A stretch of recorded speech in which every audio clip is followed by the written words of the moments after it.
Good evening guys, Delamark TV nga pala. Today is December 29, 2 days na lang at New Year na. So bibisitahin natin ngayon yung mga nagbebenta ng paputok dito sa aming area. So hindi po sila allowed magbenta ng mga paputok na malalakas.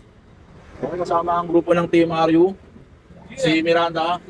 Yes, ikutin namin ang area namin para bisitahin yung mga nagbebenta ng paputok at yung mga bawal ay kailangan natin kumpiskahin. Okay? So kasama rin natin yung ibang team R. Okay, tara na, let's go.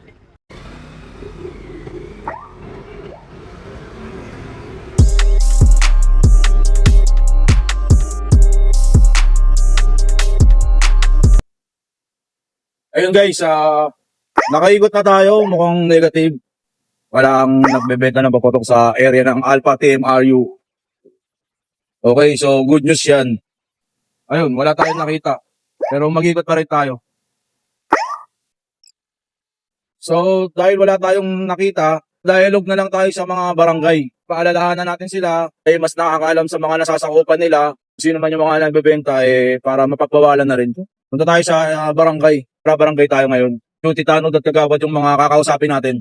Oh guys, kasama po pala natin si Kagawad Siaso ng Barangay 156 para magbigay ng paalala sa ating mga residente ng Barangay 156 na para makaiwas tayo sa ibang mga sakuna. Kagawad.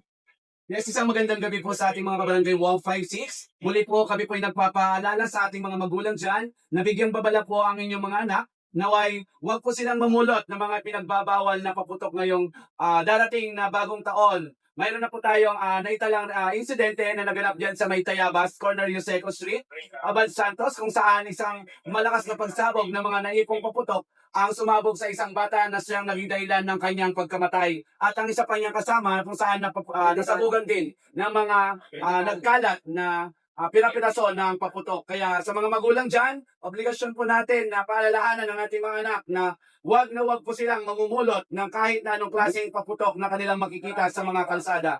Yun lamang po at maraming salamat. Magandang gabi po sa inyo lahat. Salamat po, Kagawad. Magandang gabi po. Salamat po.